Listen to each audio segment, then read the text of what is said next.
Hello, everyone, and welcome to Writers Drinking Coffee. This is a podcast of a bunch of writers sitting around drinking tasty beverages and talking about writing, publishing, and the whole creative process. We do not censor ourselves, so consider us PG-13. Your hosts today are John Schmidt and me, Jeannie Warner. This is episode 113, an interview with Todd Downing. Welcome, Todd. Hello. Todd, you are seriously the Renaissance man of Gen X, and I feel like you represent us beautifully that way. Oh, I've never heard that, but I'll take it. No, I mean, you're a veteran of the RPG tabletop gaming. You've written for stage, screen, comics, interactive narrative games. You recorded your own novels into audiobooks. Is there anything you can't do? Don't answer that question. Go ahead. Nope. He can do everything. The question is, what do you call this airship stuff? Because my instinct is to say that's obviously steampunk, but you're not in Victorian times. So is it steampunk du jour? What's going on there?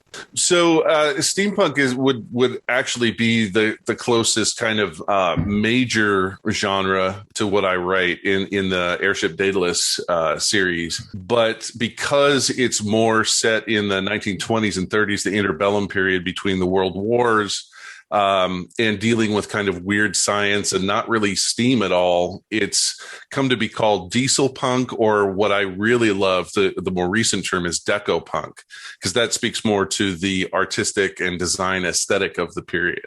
Oh, now I want to see the decoupage of deco punk. Let's see, you started off, was that what year you got started in writing, doing the RPG games, or where was your beginning? I was drawing from a very, very early age, and in school I would draw and really publish my own comics. Publish as in I would make copies and circulate them amongst my friends, and sometimes even charge money for them. So I was very industrious, precocious young artist at the back in the day.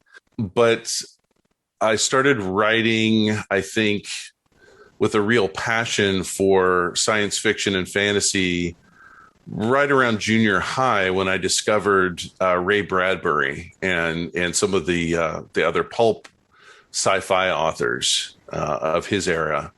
And that led to screenwriting, that led to actually honing more of a skill of screenwriting, and then long form fiction and so forth. And when did you get started on, were you an early D&D player when you started in game creation? Were you? For sure. And I was with that, in that crop of, I would say first generation D&D players, because it was the late 70s. I think that counts. And we played very actively throughout junior high, high school, college, and into adulthood. And I don't think I've ever really stopped for a significant period of time.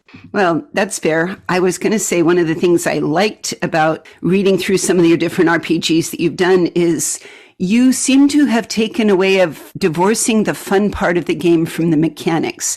And for everybody, before you throw your dice at me and say dicing is fun, there can be a certain barrier to the beginning of role play. If you say, okay, here's your charts and you roll, etc., it can get in the way of the game. And it looks like you've come up with a couple systems that involve role playing and chance elements without necessarily requiring everybody to have their own little dice bag instead of polyhedrons of different colors. Correct. Yeah. The design philosophy that I have always taken through my RPG work has been that the system should support the setting or the narrative, not vice versa. It's not about charts. It's not about being as detailed and crunchy as possible, unless you're really into that. And I do not system shame people. Chartmaster lovers can love Chartmaster. It's okay. Yeah. Absolutely. But I personally like a more visceral experience, a more emotional experience when I'm interacting with my friends across the table or over Zoom around a virtual table. It's very much, I need the system to be as unobtrusive as possible while still facilitating the narrative. And you have some lovely different systems you've worked on. I mean, despite the deco punk and some of the others, you have a little bit of high gothic in the Grimm fairy tales and Frankenstein in a direction. And that's Grimm World was just that was a 20-year labor of love that we finally launched back in, I think, July 1st, and that was. That actually uses playing cards as a randomizer. It's not the first game to do that, but we, again, using our design philosophy, we kind of were thinking about, well, what is going to be most appropriate for a Regency era setting, a Georgian Gothic dark fantasy setting, and knowing that cards were all the rage at the time, and that only the lower people of society gamed with dice. That it was really appropriate for us to go that route. I have to confess, I was almost hoping you say, okay, you're going to need a tarot deck for this. Well, you could certainly use a tarot deck. Awesome. But then you also love superheroes. You've got a superhero version, and you wrote a web series, right, called The Collectibles? Yes. Yeah. I actually was a co-creator with Dan and Trish Heinrich, who are some of my close friends and creative collaborators up here in the Seattle area. And I had cast Trish in a short film of mine, and then got to meet her husband, Dan, through that. And we forged a very close friendship. So, yeah, we love to create stuff together, and they're good sounding boards. Awesome. Now, did you move to Seattle because it was such a big gaming center, or is that where you got involved with PlayStation and et cetera? Not at all.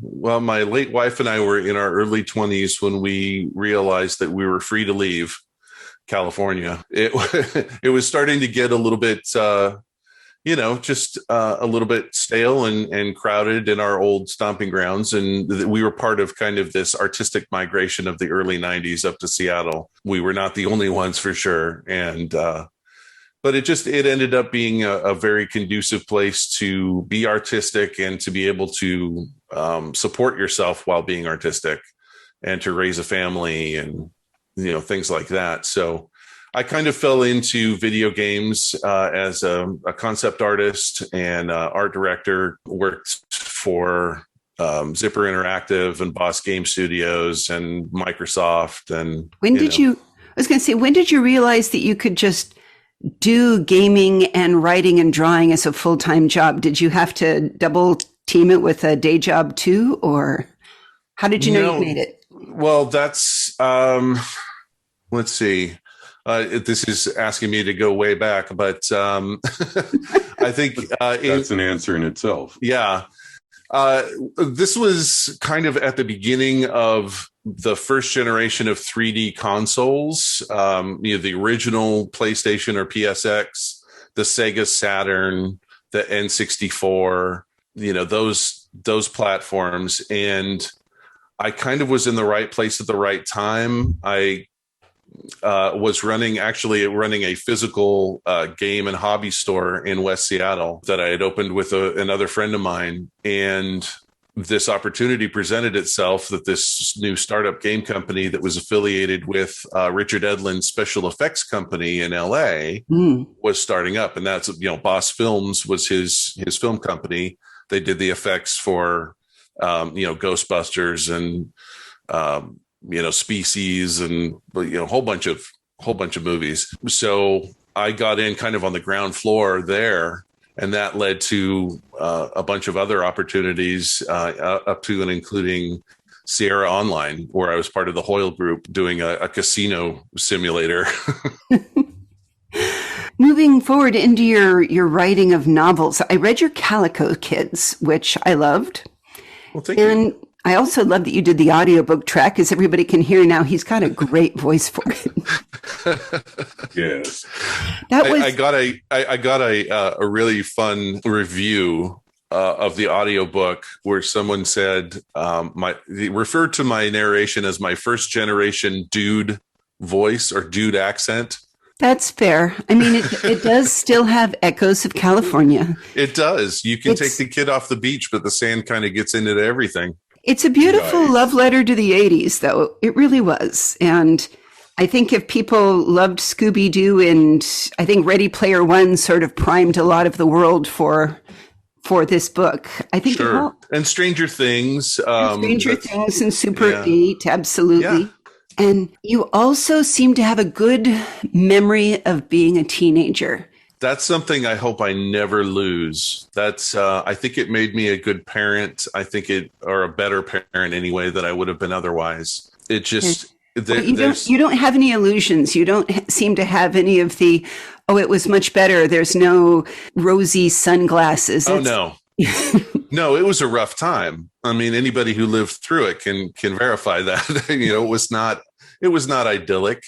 We were kind of existing under the ever-present threat of nuclear annihilation at the end of the Cold War. And we were the ultimate latchkey generation. Absolutely, yeah. We had no supervision. We were living life, as I say in the foreword, living life without a helmet, and not everyone survived it, and that's kind of the danger of that kind of environment. But here we are. I have tried with other friends on a more serious note to remind them that we are the generation that had only Dr. Spock was influenced about a third of us, and yet we somehow dodged some of the worst of that. Yeah. And latchkey, we raised ourselves. So if Yep. we hit adulthood and have some challenges thereby, I think it's only fair to say they didn't know. Our parents didn't know Mm-mm. what was going on or the challenges or how to parent without saying spare the rod and spoil the child from the previous generation. Right, exactly. It's really interesting. I certainly do not. I don't blame the previous generations No. for anything. Every generation is doing the best they can do with the information that they have and the skills that they have, and we're no different in that respect. But I hope that each generation builds on the successes of the previous generations and can maybe be that much better. Were you able to draw on the experience of you had teenage kids? Your kids are adult now, I think. Yes. But were there any moments in the book that particularly remind you of your childhood or your kids' related stories? Oh, absolutely. Yes. Without going into specifics, but yeah, there are a lot of elements of both of my kids in the characters in Calico Kids, as well as a lot of my friends that I grew up with. But those characters are amalgams of several friends. I mean, the people that I drew from are really, there would be too many if I were to base one character on each person I drew on. Well, I loved the opening chapter when a girl named Jeannie is missing. I'm like, John, you bought me this book. Is this your revenge for me buying you John Dies at the End? I didn't know, honestly. I didn't know. But if it was, yes! And still the book is full of spiders. But that's another reference. So, Yeah. All right. This is how we kill off our friends in our fiction. Chaz is next. I'm just saying. Excellent. Excellent. only on Mars for Chaz, though. Only on. Oh no, wait. Chaz would die on Venus because Mars is friendly to him.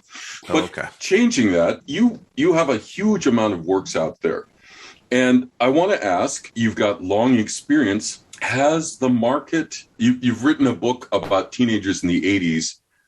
Has the market changed, or has your focus changed that you would write this now? That is a really good question. I tend to follow your Rule 34, John. Write what you want to read. I've never felt the attraction of writing to market. There are times when I kind of feel like, well, this might be a little bit easier if I were to write to what's hot now. But by the time I finish it, it's not going to be hot anymore. Yeah. It's so. Honestly, it was a story that I wanted to tell, writing Calico Kids when I did. It got me kind of a break in the, because when I have my nose down in the Airship Daedalus in that main series, I pour a lot of heart and soul and blood, sweat, and tears into it. And I really don't come up for air all that often. And so now especially now that I've just finished the first draft of the final chapter of that series, I can now look at other genres that I want to play in. I have a horror trilogy that I'm working on right now that would be contemporary setting. And, I'm just not really concerned with the trends in the market. Only, how can I best market myself as the author to get people interested in what I write? I had a POV question. Mm-hmm. You went with third person omniscient. Yes. So that you could pretty much talk about what was in all of the kids' heads, I presume. And I'm also a head hopper quite a bit. Yeah, a little bit. So I was going to ask, a deliberate choice or? Yeah, absolutely. I'm very intuitive when it comes to the characters that I'm writing. I'm like their biggest cheerleader. And I want to get inside their heads, and I want to communicate what's inside their heads and their hearts. And hopefully I'm doing it in a way that is not too distracting, that people will find kind of natural to go into this person and then into that person and then that kind of thing. It's always been kind of a natural style for me. I was almost hoping that we would get the POV of the, I don't want to give it away, but let's just say the young green-haired girl.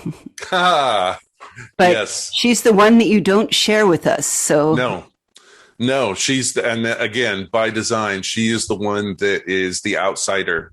She has to be an enigma. She has to be the mystery. But that said, there is some revelation toward the end, and we get to know her a little bit better.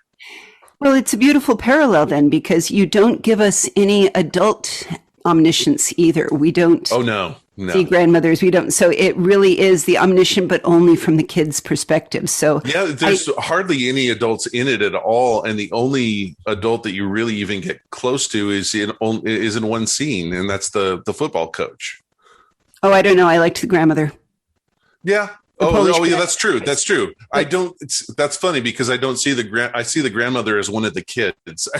I do, but I want you to know that when you said pumpkin spice, I don't know if it'll catch on. I was howling laughing. So thank you for that snarky commentary on September, October. Of course.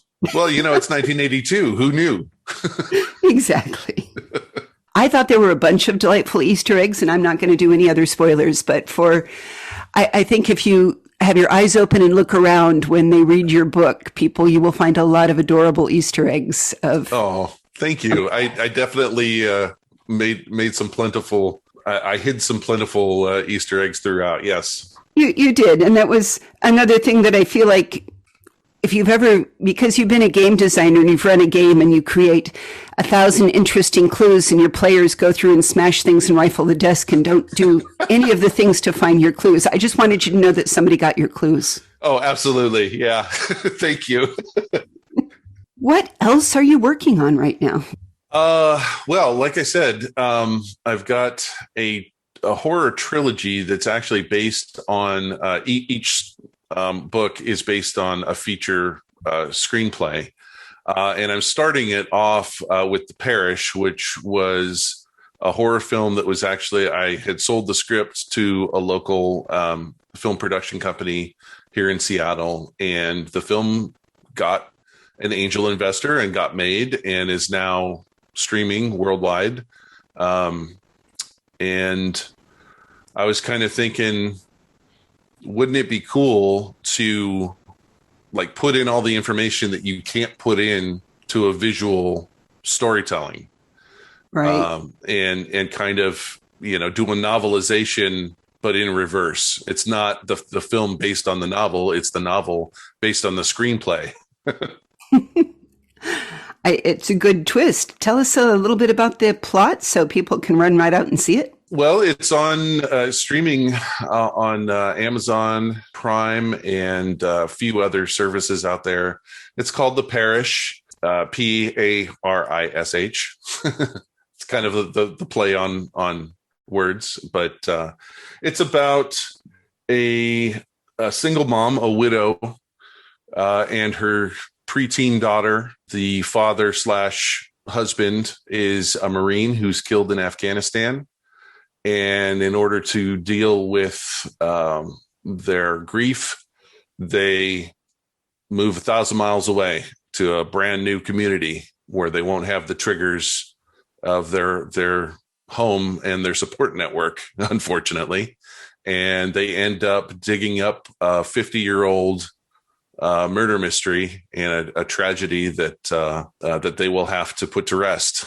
I think solving murder mysteries can be a very bonding experience. I mean, look at the Scooby Kids. Absolutely, but it's not a guy in a rubber mask. It's actually a supernatural force, and so it shares more with like The Exorcist and The Omen, the old school slow burn supernatural horror films of the 70s, as you might guess. Nice. And are you working on any games right now? Any new games or? Yes, actually. We have a few things in the pipeline right now. Well, only what you can talk about, of course. Sure. So we have another supplement for the Airship Daedalus role-playing line. Right now, there are, I think, about... there are several source books for it right now, in addition to the main book. But this one is called Under the Surface, and it is about all the hidden worlds, aquatic kingdoms, primeval environments within the Earth's core, that kind of stuff. So we've got that going on. We've got an expansion of our popular beer and pretzels sci-fi game called Star Legion. So we're doing an expanded version of that. Excellent. And you were involved with, it's somebody else's IP, but how did you get tapped to help do the Red Dwarf RPG? That was actually, so I mentioned running a game store back in West Seattle in the early 90s. And that was when I was in the thick of my Red Dwarf fandom. We would play the videos. But even back then, I was like, well, somebody's got to make an RPG of this, because wouldn't it be fun to take kind of the premise of infinite universes, infinite dimensions, and play some of these archetypes, like an evolved pet, or a lost human, or a mechanoid, or something, all of the basics from the show. And nobody did it. 10 years later, after we got Deep Seven Press up and rolling, we were about to, we had our first premium fantasy game, Aeroflight, that had been out, and we had just published this little game called Santa Soldiers, which was a comedy RPG where you play paramilitary Christmas elves saving Christmas. And sure, as you do. Right. And so we were looking for a license to kind of put us more on the map, but one that wouldn't break the bank, because we were not, well financed to begin with, as most game companies are not. And then I came up with an idea. I was kind of hearkening back to the old days of the Gamut in West Seattle, and said, well, why don't we try hitting Grant Naylor Productions with a concept for the Red Dwarf RPG? And lo and behold, they said yes, and said that nobody had asked them. Wow. That's so awesome. See, now I'm imagining it's like, I already love the evolved cat, but dog and parrot, you're right. It kind of writes itself.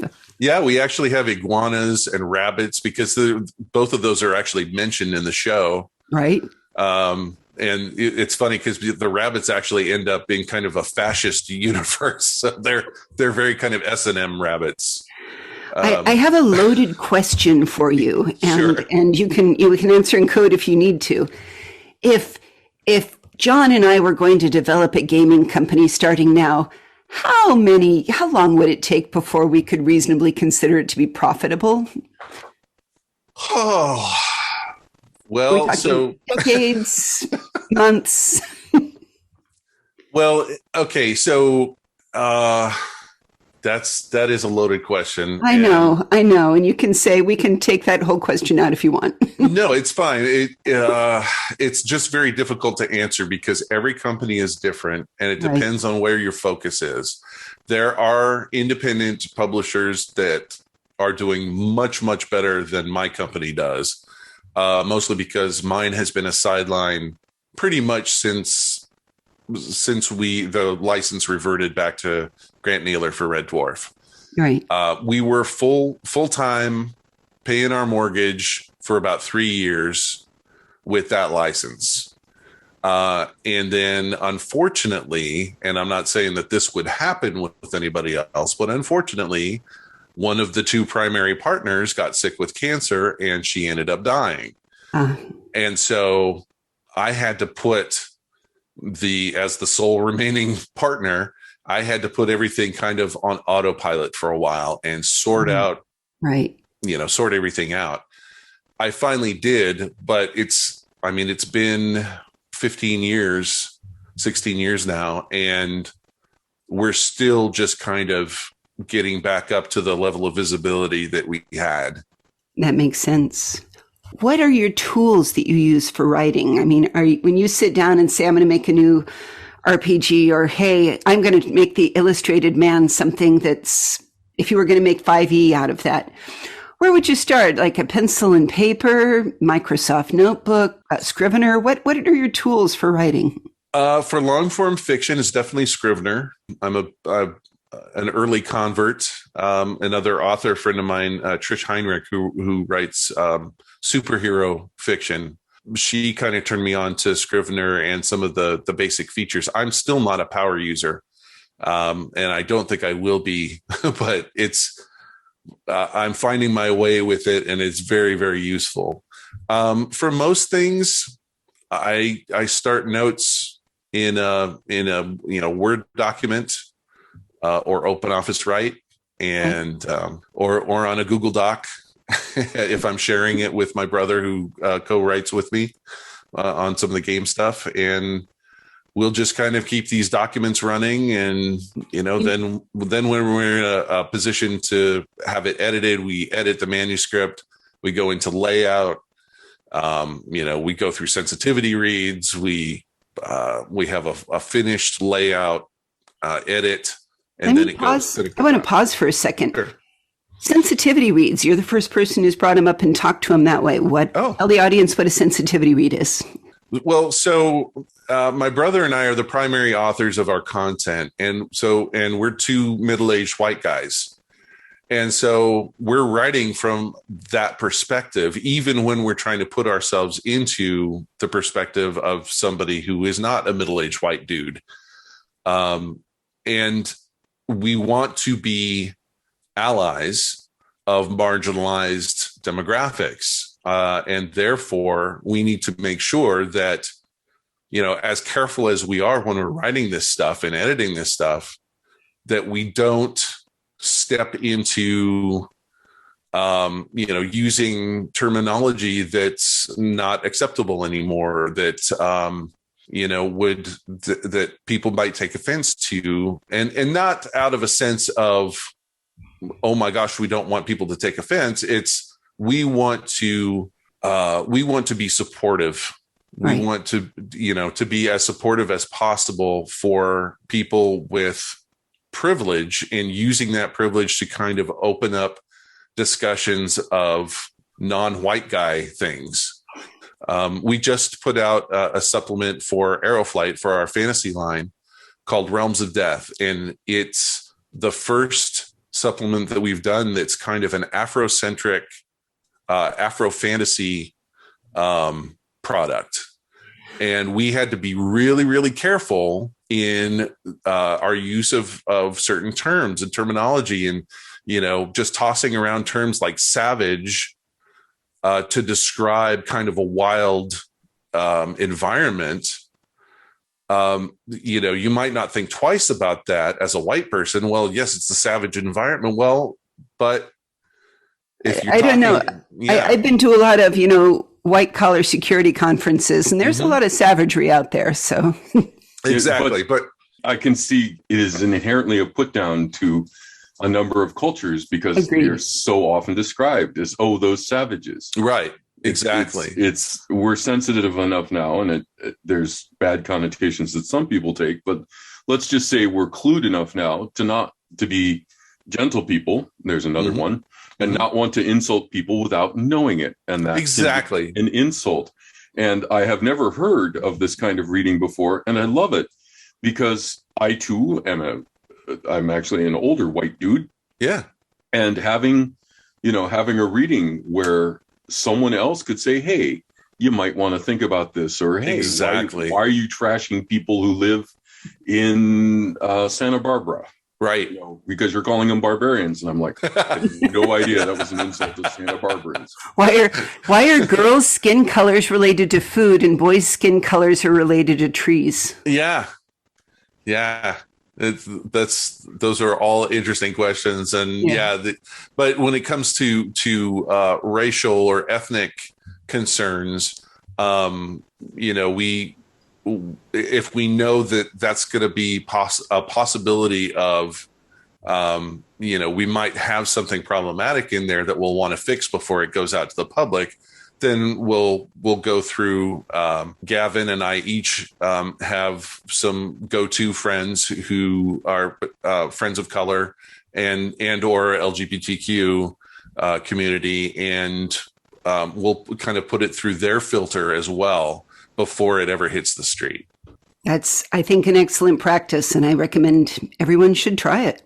I love it, honestly. Yeah.